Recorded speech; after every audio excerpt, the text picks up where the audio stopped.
আমার স্নেহ ছাত্রছাত্রী, আমি দীপান্বিতা ম্যাডাম আমার ইউটিউব চ্যানেল দীপাস টিচিং এ তোমাদের প্রত্যেককে স্বাগত জানিয়ে বলি, ক্লাস 12 সেমিস্টার 4 এর জন্য আমি একটি মডেল কোশ্চেন সেট নিয়ে এসেছি। শুধু মডেল কোশ্চেন সেট নয়, কোশ্চেন উইথ অ্যানসার। এখানে মডেল কোশ্চেন লেখা আছে সেমিস্টার 4 এর জন্য, কিন্তু তোমরা দেখতেই পাচ্ছ যেখানে প্রশ্ন আছে সঙ্গে উত্তরও আছে। এটি অবশ্যই তোমাদেরই একটি টেক্সট বুকের সাথে এই বইটি ফ্রি কপি হিসাবে ছিল। তবে একদম হুবহু এভাবেই তোমরা উত্তর লিখবে সেটা আমি বলবো না, কিভাবে লিখবে আমি সম্পূর্ণটা বলবো, তাই একটু স্কিপ না করে প্রথম থেকে শেষ পর্যন্ত দেখবে। চ্যানেলে নতুন হলে অবশ্যই চ্যানেলটা সাবস্ক্রাইব করে রেখো, যে কোনো প্রকার এডুকেশনাল নিউজ প্লাস তোমাদের ক্লাস এবং ক্লাসের পিডিএফ পাওয়ার জন্য। এখানে দেখো, আমি প্রত্যেকটা কথা আলোচনা প্রসঙ্গে বলবো যে এইখানে লেখাগুলোই ঠিক আছে নাকি তুমি আরেকটু মডিফাই করবে, তাই একটুও কিন্তু স্কিপ করবে না। এখানে বিভিন্ন প্রকার পাতসীমানার সংজ্ঞা লেখো এবং যে কোনো এক প্রকার পাতসীমানায় যে বিভিন্ন প্রকার ভূমিরূপ গঠিত হয় তা বর্ণনা করো। প্রশ্নের মান কত? 5। যে কোনো একটি রচনাধর্মী প্রশ্ন করতে হবে, তোমাদের 3টে রচনাধর্মী প্রশ্ন দেয়া থাকবে। এই যে 5 নম্বরের প্রশ্নটি লিখবে, অভিসারী পাতসীমানার সংজ্ঞা এত বড় লেখার দরকার নেই। যে পাতসীমানা বরাবর দুটি পাত পরস্পরের অভিমুখে আসে তাকে বলে অভিসারী পাতসীমানা। বরং উদাহরণটা দেবে, পারলে একটু ছবিটা বরং এঁকে দিবে। এখানে ছবি আঁকতে বলা নেই, যে চিত্র সহ, তাই ছবি আঁকেনি, তোমরা কিন্তু অবশ্যই ছবিটা এঁকে দিবে। প্রতিসারী পাতসীমানা, সেখানেও তোমাদেরকে বলবো এত বড় সংজ্ঞা লেখার দরকার নেই। যেই সীমানা বরাবর দুটি পাত পরস্পর থেকে দূরে সরে যায় তাকে বলে প্রতিসারী পাতসীমানা। উদাহরণটা দিয়ে দিবে 2 আমেরিকান পাত এবং ইউরেশিয়া ও আফ্রিকান পাতের সীমানা, উদাহরণটাও দেবে। এইটুকু ছবি আঁকতে একদমই এক্সট্রা সময় লাগবে না, তোমার কনসেপ্টটা যেন সব সময় থাকে। 5 নম্বরের প্রশ্ন আমাকে সচিত্র বলা থাক আর নাই থাক, আমি কিন্তু ছবি আঁকবো। এটা করলেই তোমাদের ফুল মার্কস কেউ আটকাতে পারবে না। নিরপেক্ষ পাতসীমানা, এখানেও সেই একই কাজ করবে। নিরপেক্ষ পাতসীমানা, এখানে যেহেতু সচিত্র বলা নেই, কোনো ছবি আঁকা নেই, এখানে এই বরাবর একটা পাত যাচ্ছে, এই বরাবর একটা পাত যাচ্ছে, এটা এদিকে যাচ্ছে, এটা এদিকে পাশ কাটিয়ে চলে যাচ্ছে, তাকে বলছে নিরপেক্ষ পাতসীমানা। তোমরা শুধু এইটুকুই বলবে যে পাশাপাশি পরস্পরের বিপরীত দিকে সঞ্চারিত হয় তাকে নিরপেক্ষ পাতসীমানা বলে।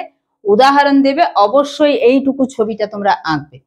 এবারে বলা হয়েছিল কি, যে কোনো একটি পাতসীমানায় সৃষ্ট ভূমিরূপ, এখানে প্রতিসারী বা অপসারী অর্থাৎ পরস্পর থেকে দূরে সরে যাচ্ছে এরকম পাতসীমানায় গঠিত ভূমিরূপ। এখানেও অবশ্যই তোমরা এত করে লিখবে না। মধ্য মহাসাগরীয় শৈলশিরা একটা ভূমিরূপ দেখানো আছে, তোমরা আমার নোটস যারা প্রথম থেকে পড়েছো তারা জানো, আমি 2 নম্বরের প্রশ্নেরও উত্তর করে দিয়েছি।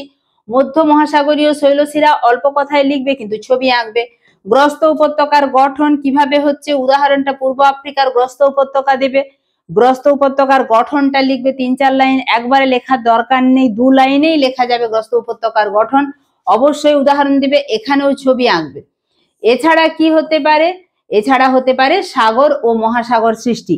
3টে ভূমিরূপ দেখানো আছে। দেখো এখানে যে সাগর মহাসাগর সৃষ্টি, এটা একটু তোমাদেরকে বলে রাখি, যে প্রতিসারী পাতসীমানা বরাবর দুটি মহাদেশীয় পাত পরস্পর থেকে দূরে সরে যাচ্ছে, মধ্যবর্তী স্থান দিয়ে ম্যাগমা উঠে এসে জমাটবদ্ধ হয় এবং ওই অঞ্চল বরাবর কালানুক্রমে সাগর মহাসাগরের উৎপত্তি হয়।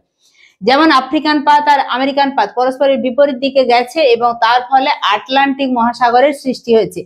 আমি এইখানে একটুখানি তোমাদের যদি ম্যাপ আঁকার প্র্যাকটিস থাকে, বেশি সময় লাগবে না। এই যে আমেরিকান পাতগুলো সরে যাচ্ছে, এই আমেরিকান পাতটা সরে যাওয়া এবং এখানে আফ্রিকান পাত থেকে আলাদা হয়ে যাওয়া,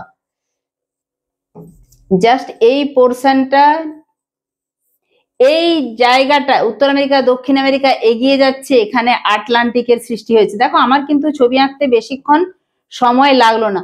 তোমরা হয়তো বলবে যে পৃথিবীর ম্যাপ আঁকতে গেলে তো আমাদের সারাদিন চলে যাবে, তোমাদেরকে সেভাবেই প্র্যাকটিস করতে হবে।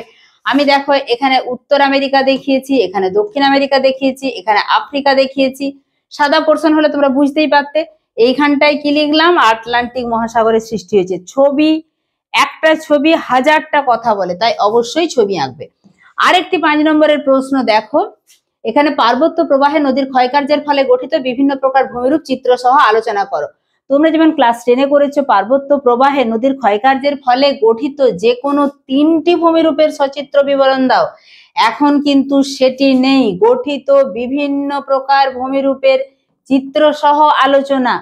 যে আমি 3টা লিখে চলে আসবো সেরকম কিন্তু হবে না। এখানে আয়াকৃতির উপত্যকা, যেহেতু সচিত্র বলা আছে, এখানে দেখতেই পাচ্ছ ছবি আঁকা আছে আয়াকৃতির উপত্যকা। এবার তুমি আয়াকৃতির উপত্যকা, ভিয়াকৃতির উপত্যকা, জলপ্রপাত, তারপরে কর্তিত শৈলশিরা, শৃঙ্খলিত শৈলশিরা, এই প্রত্যেকটা জলপ্রপাতের ভাগ যেটা আছে কাসকেড, র্যাপিড, ক্যাটারাক্ট, সমস্ত কিছু যদি এই রকম ভাবে সৃষ্টির কারণ, বৈশিষ্ট্য, উদাহরণ, ছবি করতে যাও তখন কিন্তু অনেকটা সময় চলে যাবে। দেখো এখানে কতটা দেখানো আছে। আমি ডিটেলস রিডিং পড়ছি না, কারণ আয়াকৃতির উপত্যকা কিভাবে গঠিত হয় তোমরা আমার নোটসেই পেয়েছো। সেখানে আমি সবসময় বলেছি, এখানে যেমন সংজ্ঞাটুকু আছে ছোট, ঠিক আছে। এবার সৃষ্টির কারণ এই অংশটা না দিলেও চলবে, আমি সবসময় বলি বৈশিষ্ট্য দেবে। এখানে নদীর অবঘর্ষ প্রক্রিয়া সর্বাধিক ক্রিয়াশীল, এটি দিলে। আয়াকৃতির উপত্যকাকে গিরিখাত বলে, বা আয়াকৃতির উপত্যকা আরো বেশি যখন তার এই যে সংকীর্ণ উপত্যকা, এইটা যখন আরেকটু ক্ষয় হয়ে যাবে তখন এটাই, এই দুটো পাশই ক্ষয় হয়ে গেল, আয়াকৃতির উপত্যকাটাই ভি আকৃতির উপত্যকাতে পরিণত হবে। এই দুটি বৈশিষ্ট্য লিখলেই হবে, ব্যাস। উদাহরণ অবশ্যই যেভাবে ছবি আঁকলাম ছবি আঁকবে। এরপরে দেখো ভি আকৃতির উপত্যকা দেখানো হয়েছে, সংজ্ঞা, সৃষ্টির কারণ, তার বৈশিষ্ট্য, আবার জলপ্রপাত, জলপ্রপাতের ছবি, তার উৎপত্তি। এখানে মানে কোন কোন অংশে জলপ্রপাতের উৎপত্তি হয়, যেমন নদীর প্রবাহপথে যদি চ্যুতি সৃষ্টি হয়, হিমবাহের ক্ষয়ের ফলে যদি ঝুলন্ত উপত্যকায় যে জলপ্রপাতের সৃষ্টি হচ্ছে তার একটা উদাহরণ অসীমিত জলপ্রপাত। নদীর গতিপথে যদি কঠিন কোমল শিলা উল্লম্ব, তীর্যক বা অনুভূমিভাবে অবস্থান করে তাহলেও জলপ্রপাত গঠিত হয়। নদীর পুনর্যৌবন লাভের ফলে নিকবিন্দুতে, এটাতে সুবর্ণরেখা নদীতে আমরা 10ম জলপ্রপাত দেখি।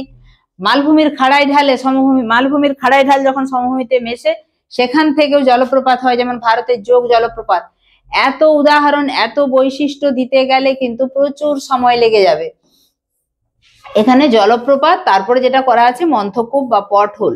তোমরা এইখানে ডি পর্যন্ত মানে 4টে ভূমিরূপ দেয়া আছে, তোমাকে আরো সংক্ষেপে লিখতে হবে। তুমি এখানে কর্তিত শৈলশিরা, শৃঙ্খলিত শৈলশিরা, অবশ্যই মন্থকূপ বা পটহোল। এখানে যেমন মন্থকূপ বা পটহোলের ছবি করা নেই, এই ভুলটা কখনোই করবে না। মন্থকূপ বা পটহোল ছবি আঁকবো আমি মানে জাস্ট 10 সেকেন্ডে, এইটুকু। এইখানে হাড়ির মতো গর্ত, একেই তুমি লিখে দাও মন্থকূপ, চলবে। কিন্তু ছবি ছাড়া সেই অ্যান্সারটা সম্পূর্ণভাবে, যেহেতু চিত্র সহ বলা হয়েছে, সম্পূর্ণভাবে তুমি কিন্তু শুধুমাত্র লেখার নম্বর পাবে, ছবির নম্বর পাবে না। তাই একদম এইটুকু মাথায় রাখবে। এছাড়া আরেকটি কোশ্চেন তোমাদেরকে প্রথমেই বললাম যে 3টি প্রশ্ন থাকবে, 3টির মধ্যে যে কোনো একটি লিখতে হবে। এখানে জীববৈচিত্র্য বিনাশের 5টি কারণ, এই কোশ্চেন যদি অ্যাটেন্ড করো তাহলে আমি বলবো যে তুমি সবচেয়ে বেশি নম্বর তুলতে পারবে সবচেয়ে কম সময়ে। তবে প্রাকৃতিক ভূগোলে তোমার দক্ষতাটা দেখানোর জায়গা থাকে, তুমি কতটা ছবি আঁকতে পারলে। প্রাকৃতিক ভূগোলে বলবো না ঠিক, মানে ওই যে ভূমিরূপের চ্যাপ্টারটা, সেখানে তোমার দক্ষতা দেখানোর জায়গা থাকে, তুমি ছবি আঁকলে, উদাহরণ, মানে তুমি যে সমস্ত ব্যাপারটা জানো সেটা দেখাতে পারবে। আর এই প্রশ্নের ক্ষেত্রে জীববৈচিত্র্য বিনাশের 5টি কারণ, কোনো ছবি আসবে না। জীববৈচিত্র্য বিনাশ কিভাবে, অর্থাৎ জীববৈচিত্র্য একদম জীবজগতের শুরু থেকে পরে পরে এই বৈচিত্র্যময় জীবজগৎ অর্থাৎ প্রাণী এবং উদ্ভিদ জগতের যে বৈচিত্র্য, লক্ষ লক্ষ কোটি কোটি প্রজাতির প্রাণী এবং উদ্ভিদ রয়েছে, সেইটা বলার পরে তুমি বলবে যে এগুলো কিন্তু ক্রমেই আস্তে আস্তে বেশ কিছু প্রজাতি বিলুপ্তির পথে। এই জীববৈচিত্র্য কেন বিনাশ ঘটছে তার 5টি প্রধান কারণ দেখাতে গিয়ে প্রাকৃতিক কারণে ভূগাঠনিক পরিবর্তন, যেখানে বিশ্বব্যাপী মহাদেশীয় সঞ্চরণ ও প্লেট টেকটনিক প্রক্রিয়ার কারণে স্থলভাগ ও সমুদ্রভাগের উপর অসংখ্য জীব প্রজাতির অবলুপ্তি ঘটছে। এছাড়া জলবায়ু পরিবর্তন ঘটছে, বিভিন্ন সময়ে বিভিন্ন যুগ বা এরা এসেছে, কখনো হিমযুগ, কখনো আমরা দেখেছি 40,000 বছর ধরে শুধু বৃষ্টি হয়েছে, যার পরে সাগর মহাসাগরের সৃষ্টি হয়েছে। এই যে বিভিন্ন যুগে আমরা ডাইনোসর এক সময় দেখেছি, ট্রায়াসিক, জুরাসিক, ক্রিটেসিয়াস। ট্রায়াসিক যুগে ডাইনোসরের আবির্ভাব হলো, জুরাসিক যুগে ডাইনোসরের ব্যাপক ব্যাপ্তি, আর ক্রিটেসিয়াস যুগে ডাইনোসরের বিলুপ্তি ঘটলো। এই যে যুগ পাল্টানোর সঙ্গে সঙ্গে যে অ্যাডজাস্ট করতে পারছে না বা অভিযোজন করতে পারছে না যে সমস্ত প্রজাতি, তারা বিলুপ্ত হয়ে যাচ্ছে। তার কারণ হিসাবে প্রাকৃতিক কারণ, ভূগাঠনিক পরিবর্তন, জলবায়ুর পরিবর্তন, এছাড়া প্রাকৃতিক বিপর্যয়, অগ্নুৎপাত, ভূমিকম্প, সুনামি। যেমন 2004 সালে সুনামিতে যে সামুদ্রিক জীববৈচিত্র্য নষ্ট হয়েছিল তা ফিরে পেতে সময় লাগবে প্রায় 100 বছর। প্রবল ঝড়ঝঞ্ঝার কারণে উপকূলবর্তী এলাকার জীববৈচিত্র্য নষ্ট হয়। তাহলে এই সমস্ত উদাহরণগুলি তুলে ধরা হয়েছে। এরপরে আমরা দেখি পার্বত্য অঞ্চলে ভূমিধসের ফলে প্রচুর গাছপালা, প্রাণী সম্প্রদায়ের বিলুপ্তি ঘটছে। অরণ্যভূমিতে মাঝে মাঝে প্রাকৃতিক কারণে দাবানল সৃষ্টির ফলে জীববৈচিত্র্য বিনাশ ঘটছে। ঘন ঘন বন্যা খরার কারণে জীববৈচিত্র্যের বিনাশ ঘটছে। এবারে অপ্রাকৃতিক কারণ, জীবকুলের বাসস্থান ধ্বংস। আমরা জানি কি যে যত জনসংখ্যা বৃদ্ধি পাচ্ছে, জনসংখ্যা বৃদ্ধির সঙ্গে সঙ্গে বাড়ছে নগরায়ন, শিল্পায়ন, সঙ্গে বাড়ছে খাদ্যের চাহিদা, তাই কৃষিভূমির সম্প্রসারণ হচ্ছে, ফলে বনাঞ্চল ধ্বংস করা হচ্ছে, জীবকুল নষ্ট হচ্ছে। প্রজাতি উপস্থাপন, কোনো একটি অঞ্চলে স্বাভাবিক প্রজাতির বাসস্থানে অন্য কোনো প্রজাতির অনুপ্রবেশ ঘটলে অনেক সময় ওই স্বাভাবিক প্রজাতি যে ওখানে ছিল তার বিলুপ্তির সম্ভাবনা তৈরি হয় এবং বেশ কিছু প্রজাতি ধ্বংস হয়। যেমন মালদ্বীপের মরিশাস দ্বীপ ছিল ডোডো পাখির প্রকৃত আবাসভূমি, কিন্তু ডাচ নাবিকেরা ইঁদুর ও শূকর ছেড়ে দেওয়ায় ডোডো পাখি নিশ্চিহ্ন হয়ে গেছে। অন্যান্য কারণের মধ্যে আছে বন্যপ্রাণী শিকার, অরণ্য অঞ্চলে চোরা কারবার, নির্বিচারে বৃক্ষছেদন, অসতর্কভাবে অরণ্য দাবানল সৃষ্টি ইত্যাদি জীববৈচিত্র্য বিনাশের কারণ হিসেবে বিবেচ্য হয়। এছাড়া যে কারণগুলি আছে সেটা হচ্ছে হিমবাহের বরফের গভীরতা পর্যবেক্ষণ। হিমবাহের সেখানে পর্যবেক্ষণ করে অতীত জলবায়ুর প্রমাণ পাওয়া গেছে। বিজ্ঞানী হ্যারল্ড সিউরের নেতৃত্বে একদল বিজ্ঞানী আন্টার্কটিকা ও গ্রিনল্যান্ডে পাইপ দিয়ে ড্রিল করে বরফের সুগভীর স্থানে নমুনা সংগ্রহ করে অতীত তাপমাত্রার বিশ্লেষণ করেন। তিনি বরফের স্তরে আবদ্ধ অক্সিজেনের দুটি আইসোটোপ 0 থেকে 16 এবং 0 থেকে 18 বিশ্লেষণ করে এই ব্যাখ্যা দিতে সমর্থ হন। আবার বরফের আস্তরণে আবদ্ধ বায়ুর বুদবুদ বিশ্লেষণ করে অতীতের বিভিন্ন সময়ের বায়ুমণ্ডলে CO2 এর পরিমাণ সম্পর্কে জানা যায়। এছাড়া আরেকটি পয়েন্ট আছে সমুদ্রতলের পরিবর্তন। মহাদেশীয় হিমবাহ, পার্বত্য হিমবাহের গলনের ফলে পৃথিবীর সমুদ্রপৃষ্ঠের উচ্চতা বাড়ছে। একটি গবেষণায় প্রমাণিত 18,000 বছর আগে সমুদ্রপৃষ্ঠ বর্তমানের থেকে 82 মিটার নিচে ছিল। CSIRO এর মতে এশিয়া তথা প্রশান্ত মহাসাগরের সমুদ্রপৃষ্ঠ 2030 সালের মধ্যে প্রায় 16 সেমি, 2070 সালের মধ্যে 50 সেমি বৃদ্ধি পাবে। তাহলে এই সমস্তগুলো হচ্ছে প্রাকৃতিক এবং অপ্রাকৃতিক কারণ মিলিয়ে। এরপরে আমরা চলে যাব একদম 3 নম্বরের প্রশ্ন, যেখানে মরু অঞ্চলে বায়ুর ক্ষয়কার্যের ফলে গঠিত 3টি ভূমিরূপের সচিত্র বিবরণ। এখানে দেখো ইয়ারদাং, তার ছবি দেয়া আছে, গৌর, তার ছবি দেয়া আছে। এখানে গৌরের বাকি অংশটা লেখা আছে। এই লেখাগুলোকে অনেকটা করে কমিয়ে দিবে তোমরা। এছাড়া আছে ইনসেলবার্জ, ইনসেলবার্জ সৃষ্টির কারণ। তারপরে চলে যাচ্ছি আবার একটি 3 নম্বরের প্রশ্নে, জলবায়ুর উপর সমুদ্র স্রোতের 3 প্রকার প্রভাব উদাহরণ সহ আলোচনা করো। জলবায়ুর উপর সমুদ্র স্রোতের প্রভাব, এছাড়া রয়েছে উষ্ণতার উপর প্রভাব, কুয়াশা, ঝড়ঝঞ্ঝা ও তুষারপাত এবং মরুভূমি সৃষ্টি। এই যে 3 নম্বরের এবং 2 নম্বরের প্রশ্নগুলি লেখা আছে, আমি এখান থেকে তোমাদেরকে দেখাচ্ছি না, যথেষ্ট ছবি করেই মানে আমি রিডিং পড়ে পড়ে শোনাচ্ছি না, কারণ এইগুলোর প্রত্যেকটারই নোট আমার সুন্দর করে এবং সহজ ভাষায় দেয়া আছে, যেটাতে তোমরা অন্ততপক্ষে অনেক খুশি যে হ্যাঁ ওইগুলো তোমাদের কঠিন লাগছে না, তোমরা পড়তে পারবে। যাই হোক, তোমরা যদি বলো তাহলে আমি 2 নম্বরের বা 3 নম্বরের প্রশ্নগুলো এবং তোমাদের পার্ট বি, পার্ট সি অর্থাৎ মানবীয় ভূগোল এবং বসতি ভূগোল, তার সাথে পার্ট সিতে ভারতের যে অংশ প্লাস যে কয়েকটি বিশিষ্ট অঞ্চল আছে সেখান থেকেও যে 10 নম্বরের প্রশ্ন আসবে সেইগুলিও কিন্তু আলোচনা করে দেবো। যাই হোক, 5 নম্বরের প্রশ্নের উত্তর কেমন হবে সেটা নিশ্চয়ই তোমরা বুঝতে পারলে। যদি তোমাদের 3 নম্বরের এবং 2 নম্বরের প্রশ্নগুলো এভাবে রেডি করে দিতে হয় বা একটা সেট দেখাতে হয়, সেটাও কিন্তু কমেন্ট সেকশনে কমেন্ট করে জানিও। সবাই সুস্থ থাকবে, ভালো থাকবে, মন দিয়ে পড়াশোনা করবে।